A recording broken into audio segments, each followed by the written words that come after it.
दोस्तों, अगर आप ईटीएफ्स के द्वारा अपने निवेश का एक पोर्टफोलियो क्रिएट करना चाहते हैं तो यह वीडियो आपको देखना चाहिए, क्योंकि आज की वीडियो में हम ईटीएफ से रिलेटेड कुछ ऐसे पॉइंट्स के बारे में बात करेंगे जिसके बारे में आपको जानना बेहद जरूरी है। तो वीडियो में आगे बढ़ने से पहले चैनल पर अगर आप पहली बार आए हैं तो चैनल को सब्सक्राइब कर लीजिएगा। वीडियो पसंद आए तो इसको लाइक करिएगा, अपने दोस्तों के साथ भी ज़्यादा से ज़्यादा शेयर करिएगा। तो चलिए वीडियो को स्टार्ट करते हैं। तो दोस्तों, आजकल जैसा कि ईटीएफ का ही ट्रेंड चल रहा है, जिसको देखो वही ईटीएफ के बारे में ही बात कर रहा है और ईटीएफ की बेशुमार तारीफें हो रही हैं। नो डाउट कि ईटीएफ अच्छा है, लेकिन कुछ ऐसे पॉइंट्स भी हैं जिनको कि आपको जानना चाहिए अगर आप नए निवेशक हैं खासकर तो। ठीक है, तो जो पहला पॉइंट है, अगर मान लीजिए कि ईटीएफ के द्वारा आप इन्वेस्टमेंट करते जा रहे हैं और आपका एक अच्छा खासा अमाउंट इकट्ठा हो गया।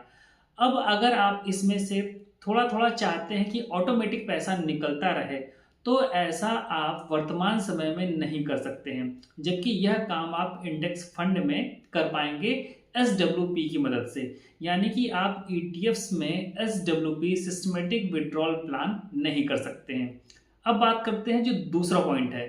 दूसरा पॉइंट क्या है कि मान लीजिए कि फिर से आपने ईटीएफ में किसी इन्वेस्ट किया और वहां पर आपका एक लमसम अमाउंट बन गया और आपको लग रहा है कि भाई ये ईटीएफ कुछ खास परफॉर्म नहीं कर रहा है। अब यहाँ से जो ये पैसा इकट्ठा हुआ है इसको मैं धीरे धीरे किसी दूसरे ईटीएफ में ट्रांसफर कर लूँ, तो ऐसा भी आप नहीं कर सकते हैं, जबकि यह काम आप इंडेक्स फंड में यानी कि म्यूचुअल फंड्स वगैरह में कर सकते हैं। यहाँ पर आपको मैन्युअली ही यह काम करना पड़ेगा, आपको सेल करना पड़ेगा और उसको फिर से परचेज करना पड़ेगा जा करके। ठीक है, अब बात करते हैं तीसरे पॉइंट की। अगर ईटीएफ को आप परचेज करते हैं, आप उसको सेल करते हैं, तो यहाँ पर आपको एक चार्जेस भी देना पड़ता है। अभी तक जो मैंने देखा है उसमें ज़ीरोधा के केस में सबसे कम ईटीएफ पर चार्जेस लिए जाते हैं और उसके बाद में मुझे धन जो ब्रोकर है वो नज़र आया है।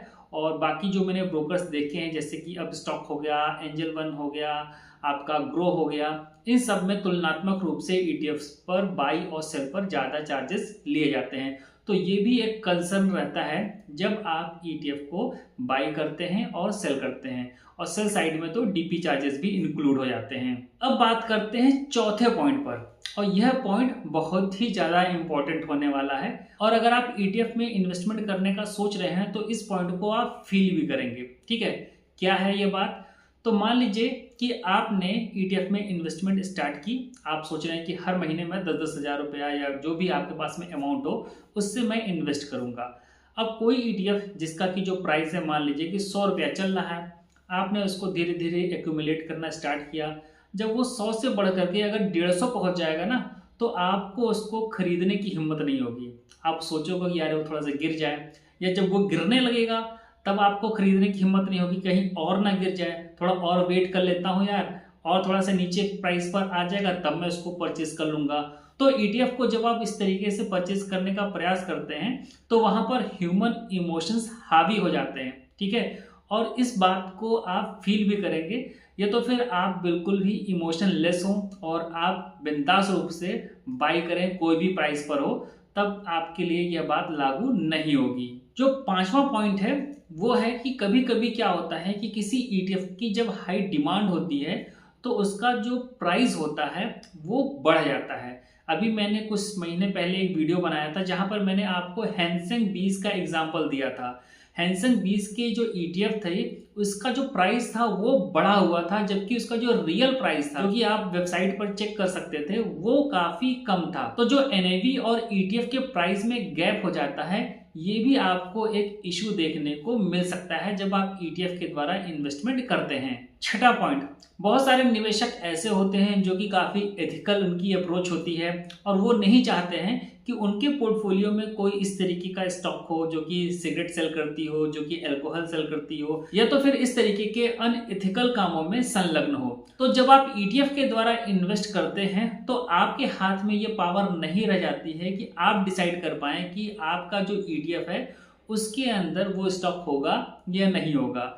वो अलग बात है कि आप इस तरीके का ईटीएफ ही चूज करें जो कि एथिकल ईटीएफ हो, तो उस केस में ये वाली बात लागू नहीं होगी। अब जो लास्ट पॉइंट है वो थोड़ा सा मैं आपको समझाने का प्रयास करता हूँ। जैसे कि मान लीजिए कि आप ईटीएफ को खरीद रहे हैं, आपने 10 साल तक लगातार उसको खरीदा, ठीक है, और उसके बाद में जब आप उसको सेल करना स्टार्ट करेंगे, और एक साथ तो सेल करेंगे, थोड़ा थोड़ा करके सेल करेंगे, तो यहाँ पर जो फीफो का नियम लागू होता है उसके हिसाब से जो फर्स्ट इन हुआ था, जो आपके डीमेट अकाउंट में पहले आया था, वही पहले सेल होगा। तो ऐसा हो सकता है कि वहां पर आपकी टैक्स लायबिलिटी ज्यादा बने। जबकि अगर आप म्यूचुअल फंड्स या इंडेक्स फंड लेते हैं तो वहां पर आप मल्टीपल फोलियो क्रिएट कर सकते हैं, और वहां पर अगर आपको पैसे की जरूरत हो तो जो आपका पुराना वाला है उसको रिडीम ना करके अगर आप लेटेस्ट वाले को रिडीम करेंगे तो वहां पर आप अपने टैक्सेस भी बचा सकते हैं।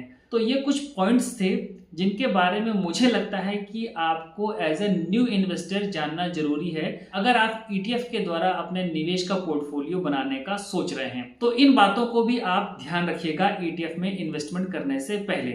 तो उम्मीद करता हूं कि यह वीडियो आपके लिए हेल्पफुल होगा। वीडियो पसंद आया तो वीडियो को लाइक करिएगा, चैनल पर पहली बार आए तो चैनल को सब्सक्राइब करिएगा। इस वीडियो में इतना ही, मिलते हैं नेक्स्ट वीडियो में नई जानकारी के साथ। तब तक के लिए नमस्कार।